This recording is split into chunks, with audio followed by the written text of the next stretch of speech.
It's my feel-good breakfast show. Welcome back as we bring you an inspirational feat, something that's going to blow your mind just a little bit. And of course, we love it when we see human endeavors pushed to the absolute limit and then beyond. And you will hear what it took to get beyond the limit in this case. This morning, we sit down with the Madswimmer team to discuss their incredible achievements of completing the highest altitude swim ever recorded, baby.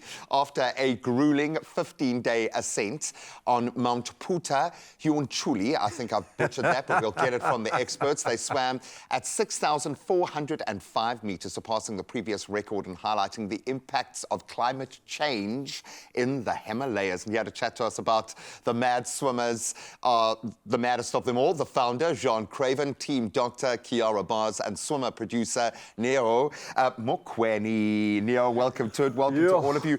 Can we give them a round of applause, guys? Come on. You get a lot of these looks of like, wow, you actually made it back. Congratulations. We made it, yeah. But you did it. And this is a world record. Congratulations. Well, we had to go and get it back. You know, it was we had it 9 years ago. The Aussies took it in 2020 from us, and you know, it's 4 years in the making, and you know, brought it back. A great story for the country. Sure. Oh, look, I know that you guys were chasing, you know, to bring home the record, but that wasn't the only inspiration, right? That set this whole thing up. What was it initially that you guys wanted to say? Friends obviously asked why did we did it, and the short story is, you know, you need a fat camp, you need to see a psychologist, go and climb a mountain in the Himalayas. But no, it was, you know, I think the aim obviously to get the record, but you know, we've got a big charity behind this drive. You know, we raise funds for charities. We've got two big ones this year, Ecology Unit in Bloemfontein and the Red Cross here in Cape Town.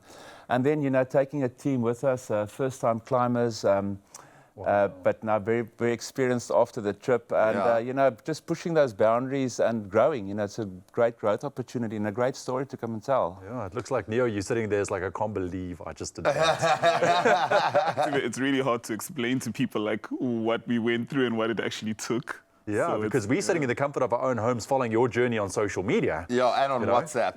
Bless you, child. Bless you. I got a lot of updates, and I loved it because it felt like I was there with you guys. Multitasking, when you take on a mountain, everyone's got to be able to do everything pretty much, but not everyone can be a doctor, okay? How does that role play out, and what were you most worried about going wrong? Because things can go squirrely on a mountain at altitude very quickly. Yes, so that was, psychologically it was a bit challenging because I had to worry about not just all the elements themselves, but everybody else. And you're not a psychologist. Elements. When we talk about your medical background, you... No, I'm not. Normal. No, I'm not a psychologist. But my psychology was stressed about everybody else. Yeah, so it was quite interesting because there was a lot of prep that went into going there.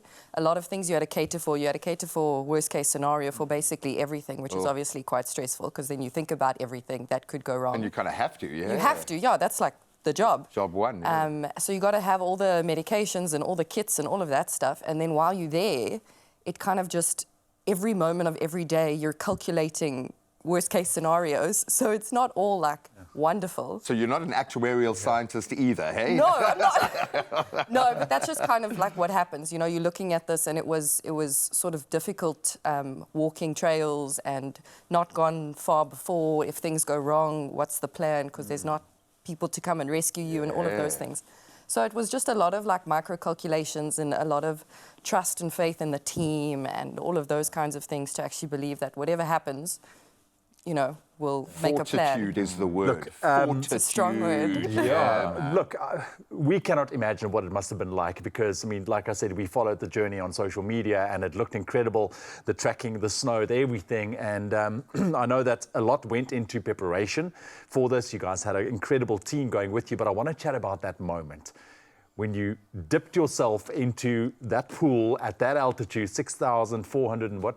5, yeah. Yeah. Because it matters. Okay. It matters. What was that moment like when you guys finally achieved that world record? Well, I mean, Neo, you can also attest, but I think, you know, people ask, so what was the water temperature? I mean, it was 3.7. Yeah. So, balmy. Yeah, chilly. And, you know, was that quite stressful? I mean, we swam for 3 minutes each. But, you know, the swim actually was the cherry on the cake, you know, getting into that pool is, wow, we're finally here. You know, it's like After the entire year. a 3-week journey, trekking up there, you know, at times wandering, you know, we had a heavy snowstorm 2 days before and the day before. You know, the doc's hands nearly froze off on our way there.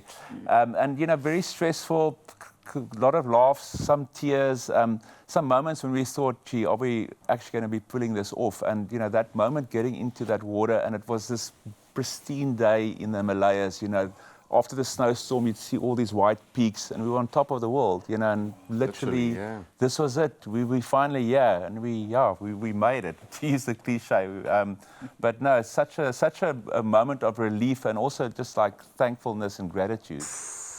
I would imagine it's a kind of before and after thing, and that your lives are going to be changed forever. One word answer. Will you do it again or go higher? Wouldn't do it again.